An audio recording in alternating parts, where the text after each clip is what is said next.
অর্থনীতি দিয়ে কি দেশ চালানো সম্ভব? ইসলামিক স্কলার বা আলেম হিসাবে আপনারা কি মনে করেন? এ জাতির আবেগ বেশি তো অস্থিরতাও বেশি ভাই, অস্থিরতা খুব বেশি। আমার কাছে মনে হয় যে ছাত্র ভাইদের কিছু গজারি লাঠি নিয়ে শাহবাগটাকে ঘিরে রাখা উচিত। 1-150 বল আপনার অলওয়েজ উদ্দেশ্য ছাড়া আসবি তো উড়াধুরা মায়ের, এই মেডিসিনটা ব্যবহার করা উচিত। যেখানে 15-16 বছর এতদিন কিছু করতে পারলো না, আর তত্ত্বাবধায়ক সরকার, অন্তর্বর্তীকালীন সরকার, এরা এসেছে, ছাত্ররা নতুন করে সবকিছু শুরু করতেছে। 16 দিন 17 দিন 20 দিনও হয় নাই, এখনই দেশটাকে একেবারে সোনায় মোড়ায় ফেলতে চাচ্ছে। শোনেন, আপনাদেরকে একটা কথা বলি, প্রত্যেকটা জিনিসের একটা নির্দিষ্ট সময় আছে, কিন্তু একটু সময় দেওয়া উচিত। হ্যাঁ, তারপরে যখন দেখবেন যে পদস্খলন ঘটে গেছে, আপনি আপনার সিদ্ধান্ত নেন। কারণে অকারণে কোনো কারণ নাই। এই যে রাস্তাঘাটে যে রিক্সাওয়ালারা রিক্সা চালাচ্ছে, অবশ্যই তাদের অধিকার আছে, আপনি পায়ের রিক্সা চালান, কোনো ক্ষতি হবে না। কিন্তু মেশিনের এই যে রিক্সা যখন হাইওয়েতে চালানো হয়, রিক্সাওয়ালা কিন্তু জানে না যে গাড়ির স্পিডের সাথে তার স্পিডটা কিন্তু একরকম থাকে না। অ্যাক্সিডেন্ট হলে প্রাইভেট কারের আগে কিন্তু মরবে সে। তো তার সেফটির জন্য যদি এই রিক্সাকে হাইওয়ে থেকে নিচে নামানো হচ্ছে, মনে করতেছে তার অধিকার খরণ করা হচ্ছে। একটু আকল খাটাইতে হবে ভাই, একটু আকল খাটাইতে হবে। 2 নম্বর বিষয় বলেন, চুরি কমছে না, তো চুরি করতেছে কে? চুরি করতেছে কে? যদি বলেন ছাত্ররা কি চুরি করতেছে, না, ছাত্র কখনো চুরি করতে পারে না, চোর ছাত্রের ভান করতে পারে। বুঝেন নাই কথা?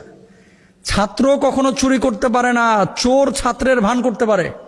মসজিদের মুসল্লি হয়ে জুতা চোর ঢুকে, মুসল্লি কখনো জুতা চুরি করতে পারে না, বরং জুতা চোর মুসল্লির ভান ধরে টুপি পরে। তো দেশের চুরি কমছে না, ডাকাতি কমতেছে না, ছিচকে চোর, আন্তর্জাতিক চোর, জাতীয় পর্যায়ের চোর, এলাকা ভিত্তিক চোর, মাতবরি চোর, চেয়ারম্যানি চোর, মেম্বারি চোর, সারা জীবন এইভাবে খাইছে। এখন কি হুটহাটে অভ্যাস পরিবর্তন হবে? তাহলে কি করতে হবে? আইনের শাসন লাগবে। আমি ছাত্র ভাইদের কাছে একটা রিকোয়েস্ট করি, যারা, ডক্টর ইউনূস সাহেব তো নিজেই বলেছেন যে আমার নিয়োগকর্তা হচ্ছে ছাত্র ভাইরা। একটা কথা আপনাদেরকে বলি, দেশের মধ্যে গ্যারেন্টি দিলাম চুরি বন্ধ হয়ে যাবে, রাতারাতি, এক রাতে চুরি বন্ধ হয়ে যাবে। খালি একটা আইন আপনারা পাশ করেন, বিচার মানে দরকার হয় আপনারা একেবারে কোর্ট পর্যন্ত নিয়ে যান, যে আর যাই হোক আমরা পরীক্ষামূলকভাবে একটা আইন কোরআন অনুযায়ী আমরা করতেছি, যে চুরি করার পরে যখন প্রমাণ হবে আমরা কবজি থেকে হাত কেটে দেব।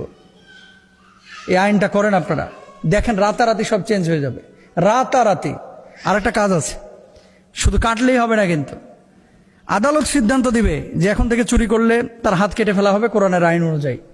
একটা চোরকে নিয়ে যায় জাতীয় মসজিদ বাইতুল মোকাররমের দক্ষিণ গেটে একেবারে 0 পয়েন্টের ফাঁকা জায়গাটার উপরে ঝুলাইয়া অথবা রাইখা, হাতটাকে গরু কোবাই যেই জায়গাটায় রাইখা আর কি, ওই তক্তার উপরে রাইখা আর একটা কোপ দিয়া হাতের কবজি থেকে কাটিয়ে দেন। সমস্ত চ্যানেলগুলোকে বলেন লাইভ করতে, আর আমার মিডিয়াগুলো আছে ইনশাল্লাহ, তারাও থাকবে ওখানে, স্যাটেলাইট চ্যানেলগুলোও থাকবে ইনশাল্লাহ।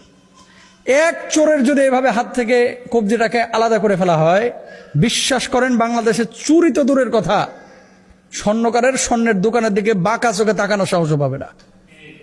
কিন্তু এটা করবে কে? করবে না তো, করলেই তো চোরগুলো ধরা খেয়ে যাবে। আজকে আসার সময় এই গাবতলীতেও দেখলাম। শোনেন, আমরা চাঁদাবাজদের বাংলাদেশ আর চাই না। এই বাংলাদেশে কোনো চাঁদাবাজ থাকুক আমরা চাই না, কোনো চোর থাকুক আমরা চাই না, কোনো ডাকাত থাকুক, কোনো ধর্ষণকারী থাকুক আমরা চাই না। ছাত্র ভাইদেরকে বলবো, আল্লাহ তাআলা আপনাদেরকে এই জায়গাটা নিয়ে এসেছেন, যারা দায়িত্বশীল সমন্বয়ক ভাইয়েরা, আপনারা দেখেন কিছু একটা করা যায় কিনা। চুরি বন্ধ না করতে পারলে দেশটা সুন্দর হবে না। মেন হলে ঢাকনার লোভ যে জাতি সামলাইতে পারে না, কম্বলের লোভ যে সামলাইতে পারে না, সরকারি ফ্রি টিন যেটা বন্যা দুর্গত এলাকায় দেওয়া হয়েছে, এই টিনের লোভ যে সামলাইতে পারে না, সরকারি চালের লোভ যে সামলাইতে পারে না, কিভাবে দেশটা সুন্দর হবে?